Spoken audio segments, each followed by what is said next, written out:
Bismillahirrahmanirrahim. Assalamualaikum warahmatullahi wabarakatuh. Ya, alhamdulillah kita bisa berjumpa kembali di dalam bedah kitab online untuk melanjutkan belajar bersama Syekh Umar bin Ahmad Baroja dengan kitabnya Akhlaqul Banin jilid yang kedua. Dan kita sekarang sudah menginjak ke nomor 8, masih membicarakan tentang kewajiban seorang anak berbakti kepada kedua orang tuanya. Ya, kita langsung baca kitabnya. Qalal mu'alif, ya, telah berkata seorang pengarang kitab, yaitu Syekh Umar bin Ahmad Baroja, nafa'anallahu bihi wa bi ulumihi fi darrain, ya. Semoga apa yang Syekh Umar bin Ahmad Baroja tulis ya di dalam kitab ini bisa memberikan kemanfaatan untuk yang mempelajarinya, baik manfaat di dunia maupun di akhirat. Wa idza hasalat, dan apabila telah melakukan min kazallatun, sebuah kesalahan olehmu, ya. Apabila kamu melakukan kesalahan, ya, arti gampangnya nahwa walidaika, kesalahan kepada ibu dan ayahmu, ya, kepada kedua orang tuamu, fabadir, maka bersegeralah, bitolabil afwa, untuk meminta maaf, minhuma, dari keduanya, mazala, selagi fi qaidil hayati, keduanya masih hidup, ya. Nah, di sini penulis kitab mengajarkan kepada kita semua, apabila kita punya salah ataupun melakukan kesalahan kepada kedua orang tua kita, maka bersegeralah untuk meminta maaf dari keduanya sebelum ayah dan ibu kita meninggal, lah, ya. Jadi jangan sampai kita berbuat salah kepada kedua orang tua, kita menunda-nunda untuk meminta maaf sehingga kedua orang tua kita keburu meninggal, maka alamatlah celaka nanti, ya, seorang anak yang seperti itu. Maka ketika kita melakukan kesalahan, bersegeralah untuk tidak menunda-nunda meminta maaf kepada keduanya selagi ayah ibu kita masih hidup. Ya, kita lanjut.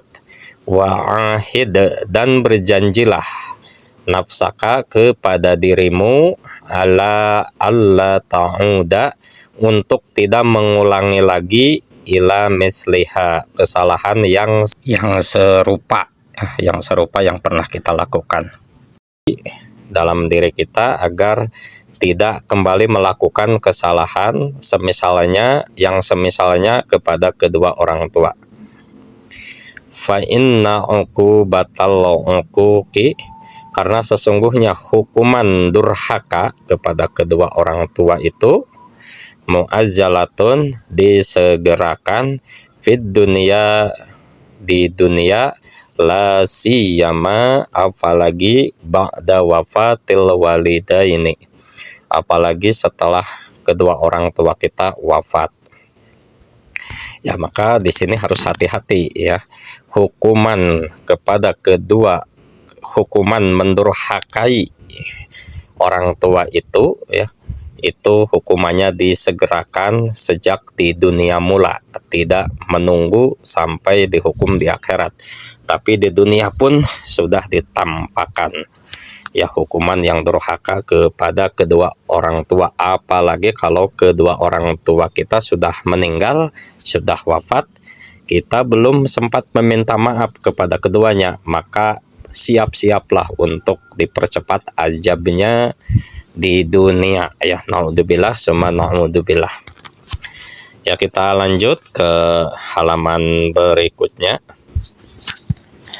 Wa fil hadisi, dan di dalam sebuah hadis dikatakan, kullu dzunubi, setiap dosa itu, yuakhiru, ditangguhkan, Allahu, oleh Allah, hukumannya, minha darinya ya. Jadi setiap dosa itu sebanyak yang ditangguhkan ditunda oleh Allah hukumannya masya'a ila yaumal qiyamah, sampai tiba atau sampai datang hari kiamat. Ya, jadi kalau seorang hamba melakukan dosa, Allah tidak menyegerakan hukumannya di dunia, tapi Allah tunda dulu, Allah tangguhkan sampai tiba hari kiamat. Nah, tapi ada dosa yang Allah langsung diberikan saat itu juga, yang oleh Allah langsung diazab ketika masih hidup di dunia ya. Apa itu?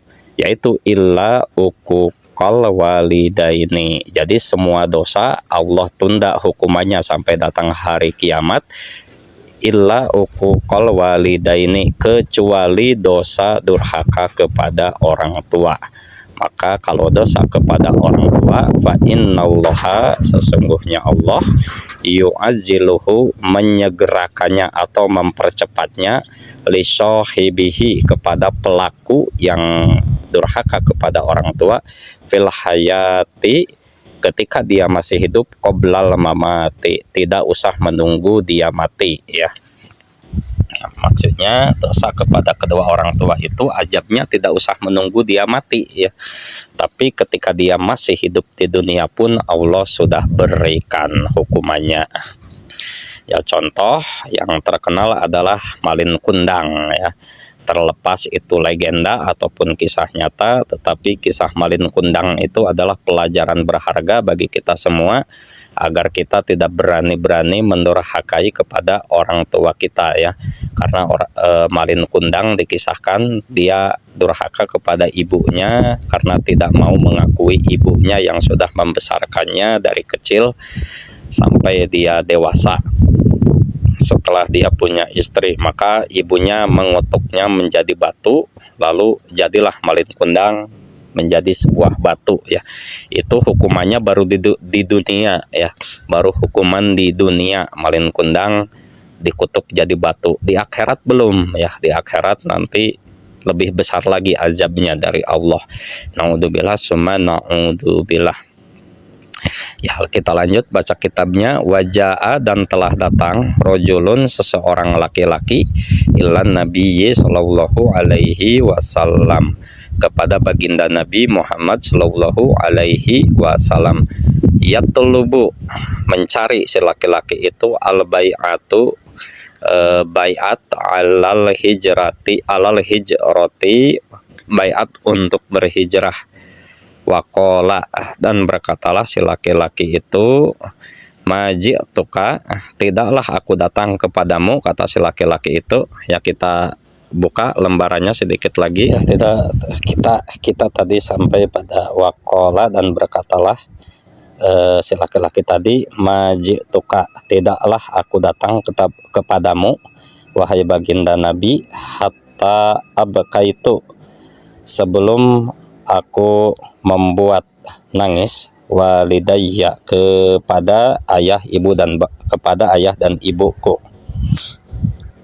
Faqala, maka menjawablah Rasulullah, irji', kembalilah kamu, kata Rasulullah, ilaihima, kepada ayah dan ibumu, fa'adhikhuma, dan buatlah keduanya tertawa, kama abkaituhuma, sebagaimana kamu tadi membuat keduanya menangis ya. Jadi maksudnya di hadis ini baginda Nabi menjelaskan bahwa seorang laki-laki tadi tidak datang ke baginda Nabi sebelum dia membuat nangis kedua orang tuanya, maka oleh Rasulullah disuruh pulang lagi ke rumahnya, ke rumah kedua orang tuanya, agar dia setelah membuat orang tuanya menangis, buatlah mereka, ayah ibumu, kembali tertawa ya, sebagaimana kamu telah membuatnya menangis. Wallahu alam bishawab, semoga ada manfaatnya ya. Baik, saya tutup, kita lanjut lagi di lain kesempatan. Saya pamit, wassalamualaikum warahmatullahi wabarakatuh.